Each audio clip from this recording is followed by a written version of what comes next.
plusieurs personnes commencent à s'intéresser à la crypto-monnaie. La crypto-monnaie draine encore beaucoup de personnes aujourd'hui.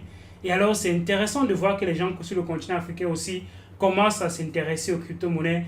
Et ça, c'est grâce au travail que nous sommes en train d'abattre, qui est de permettre que plusieurs personnes sur le continent africain soient informées de cette révolution technologique. La blockchain, c'est une révolution technologique. Mais alors, plusieurs personnes, quand ils se lancent dans l'écosystème des crypto-monnaies, ont toujours une question qui se pose. Est-ce qu'il faut aller vers un exchange centralisé ou bien vers un exchange décentralisé? Dans cette vidéo, je me propose de partager avec toi quelques avantages et inconvénients de chacune des plateformes. Que ce soit un exchange centralisé, que ce soit un exchange décentralisé, chacun a ses avantages et ses inconvénients. Donc cette vidéo va te permettre de mettre ces deux sur la balance là et de choisir un peu plus sagement la plateforme sur laquelle tu vas finalement décider de faire tes premiers pas dans les crypto-monnaies. Si tu es même déjà avancé dans les crypto-monnaies, cette vidéo va toujours t'intéresser parce que ça peut te permettre de reconsidérer même aussi les choix que tu as fait quand tu t'es lancé dans les crypto-monnaies.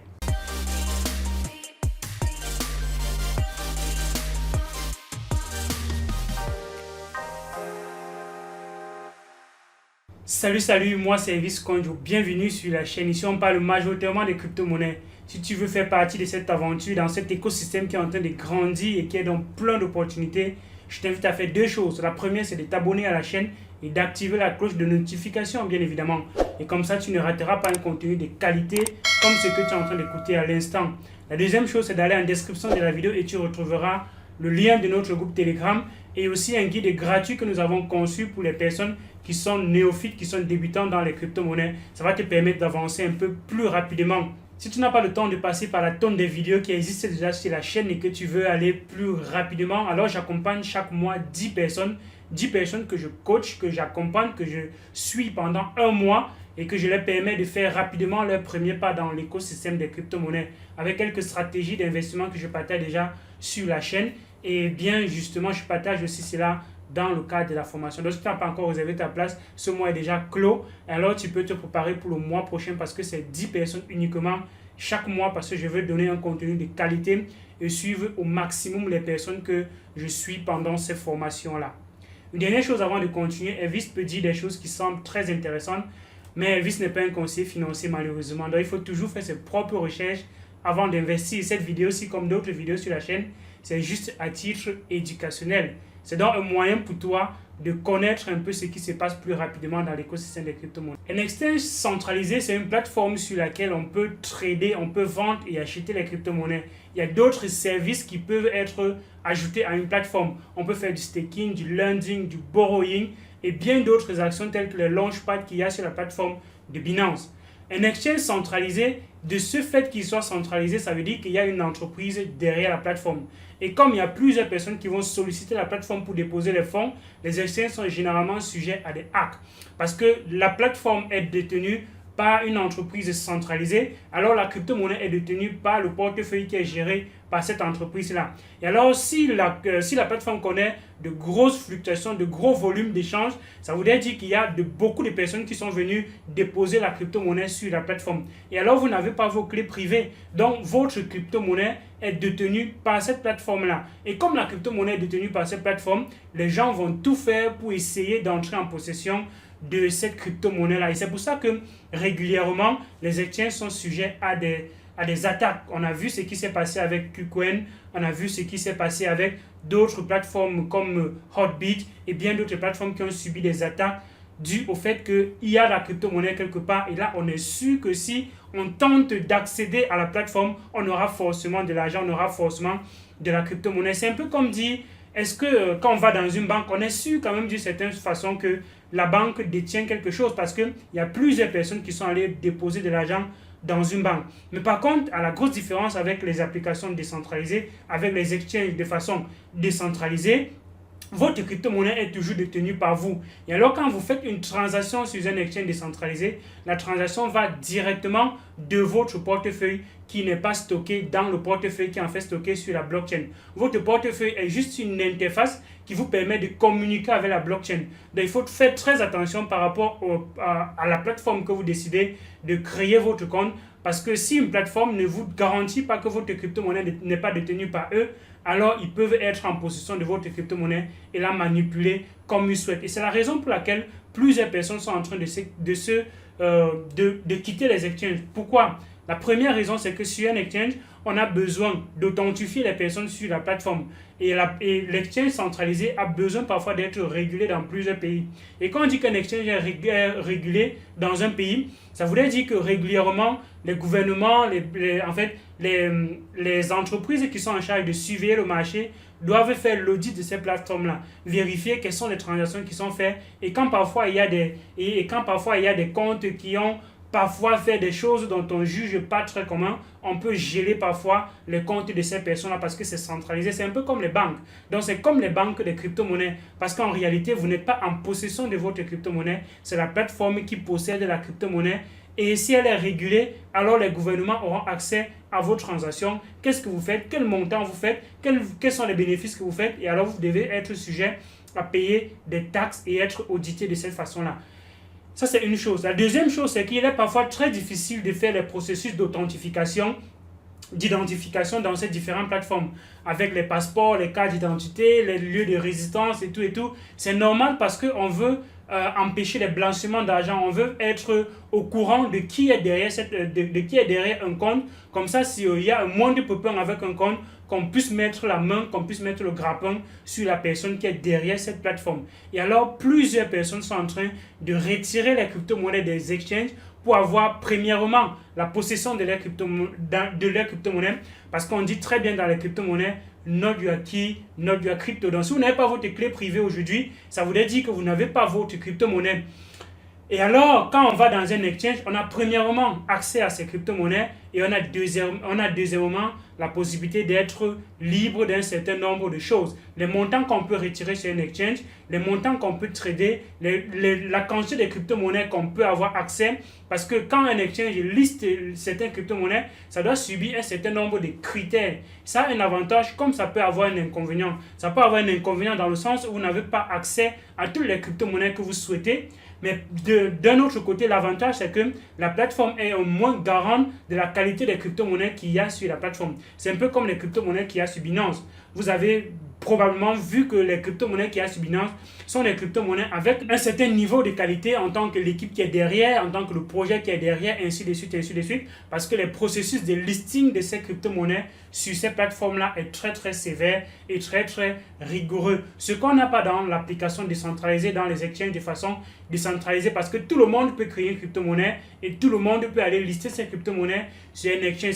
Ce qui veut donc dire que dans un exchange décentralisé, on peut donc avoir beaucoup d'arnaques. On peut avoir des gens qui créent des fake coins et vont les lister. On peut avoir des gens qui créent des smart contracts avec des backdoors, avec des portes de sortie.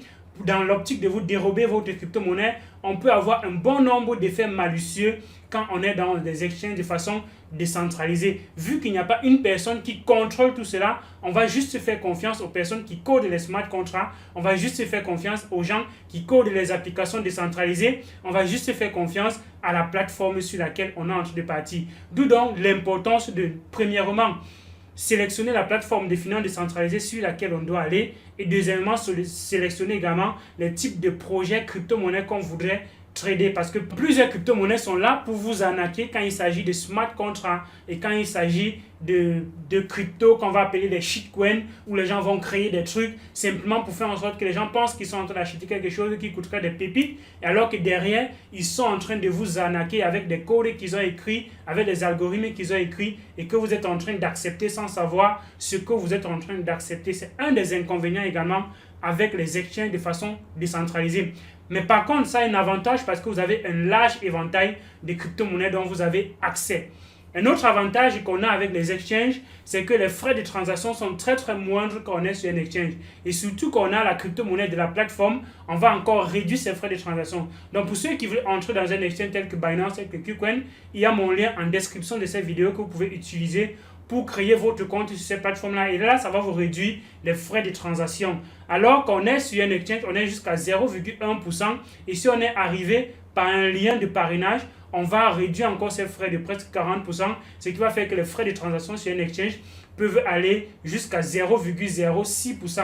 Par contre, quand on est dans une exchange décentralisée, les taux de transaction vont jusqu'à 0,25, 0,2, 0,17 pour ceux qui vont le plus bas, on est à 0,17. Vous voyez qu'il y a déjà une grosse différence entre une plateforme centralisée et une plateforme décentralisée parce que les frais sur la plateforme décentralisée sont plus élevés. C'est plus élevé pour deux raisons.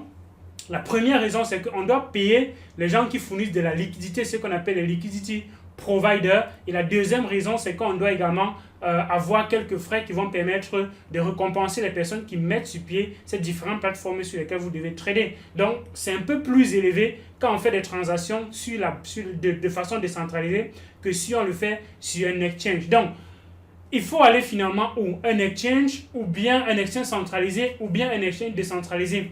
Donc, tout dépend de la crypto-monnaie que vous voulez acheter. Si vous voulez acheter certaines crypto-monnaies qui sont listées sur des exchanges centralisés et que vous voulez faire du trading de façon régulière, aller dans la finance décentralisée, aller dans les exchanges décentralisés, ce n'est pas intéressant. Mais par contre, si on a un gros volume de trading journalier, quotidien par mois, alors il est important d'être sur un exchange de façon centralisée parce que ça va vous permettre de réduire les frais. Mais par contre, si vous êtes une personne qui veut beaucoup plus de nouveautés, des crypto-monnaies qui sont très jeunes, qui n'ont pas encore vraiment fait leurs preuves et tout, ces genres de crypto-monnaies, vous ne les retrouverez pas dans les exchanges. Vous les retrouverez très rarement dans les exchanges. Vous retrouverez ce genre de crypto-monnaies majoritairement dans des plateformes décentralisées. Donc, d'où l'importance d'étudier avec un certain niveau d'exigence très élevé les projets que vous devez acheter, que vous devez trader. Un autre avantage qu'on peut avoir avec les exchanges décentralisés, c'est que les exchanges décentralisés peuvent avoir plus d'intérêt quand il s'agit de finances décentralisées. La finance décentralisée, ça voudrait dire que c'est vous qui êtes dorénavant la banque. Parce que quand la banque va fixer un taux d'intérêt, vous n'avez pas trop votre mot à dire par rapport à ce qu'on va vous donner, par rapport à ainsi de suite. Donc vous n'avez pas votre mot à dire là-dessus. Vous exécutez tout simplement. Mais par contre, dans la finance décentralisée, si une plateforme, les taux d'intérêt ne vous intéressent plus à un moment donné, vous pouvez sortir, aller dans une autre plateforme et ainsi vous avez donc un large éventail de possibilités. Sans compter que les taux d'intérêt sont d'abord très intéressants quand on est dans la finance décentralisée que si on est dans un exchange.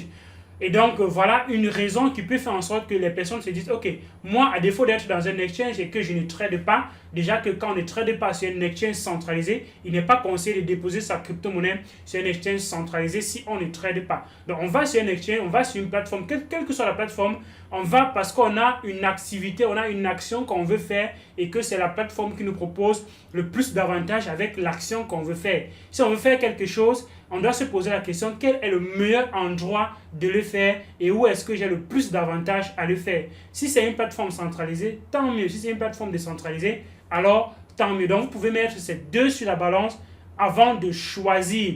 Donc, tu me dis ce que tu penses en commentaire. Est-ce que tu es plus dans un exchange centralisé ou bien tu es plus dans un exchange décentralisé? Chacun a ses avantages, chacun a ses inconvénients. Donc, c'est à vous de mettre les deux sur la balance en fonction de ce que vous voulez faire. La finance décentralisée, l'exchange décentralisé va offrir moins de confort, par exemple, pour quelqu'un qui veut faire du trading futur, des trading de margin, les trading qu'on appelle les trading des dérivés. Quand il y a le trading des dérivés, c'est quelque chose qui n'est pas encore bien avancé dans la finance décentralisée. Il y a très peu de plateformes décentralisées qui proposent ce type de trading.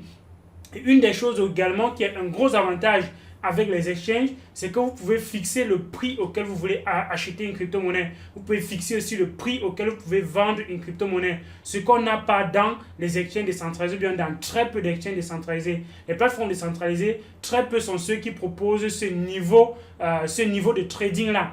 Donc, généralement, quand on va dans les plateformes comme PancakeSwap ou bien comme Berkeley, ainsi de suite, on va acheter la crypto-monnaie au prix du marché. On ne va pas dire je vais acheter à tel prix, on ne va pas dire je veux revendre à tel prix. Non, on va acheter directement au prix du marché qui peut être un très gros inconvénient parce que vous pouvez avoir de gros bénéfices si vous définissez le prix auquel vous voulez acheter la crypto-monnaie. Et alors, ça rejoint une vidéo que j'ai déjà faite qui vous permettrait de réduire les frais de transaction, vos frais de transaction. Comment est-ce que vous pouvez les réduire? J'ai déjà fait une vidéo qui explique un peu cela. Et alors, tu peux aller regarder cette vidéo-là. Dans cette vidéo, on s'est concentré sur exchange centralisé, exchange décentralisé.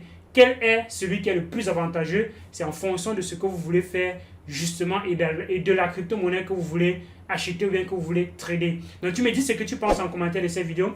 J'espère que tu as déjà liké la vidéo, j'espère que tu as déjà abonné à la chaîne et j'espère que tu as déjà partagé pour que d'autres personnes soient au courant de ces différentes qu'il y a entre les deux plateformes et qu'ils choisissent aussi sagement ces différentes plateformes-là. D'ici à là donc, porte-toi bien et à d'autres vidéos sur la chaîne. Ciao.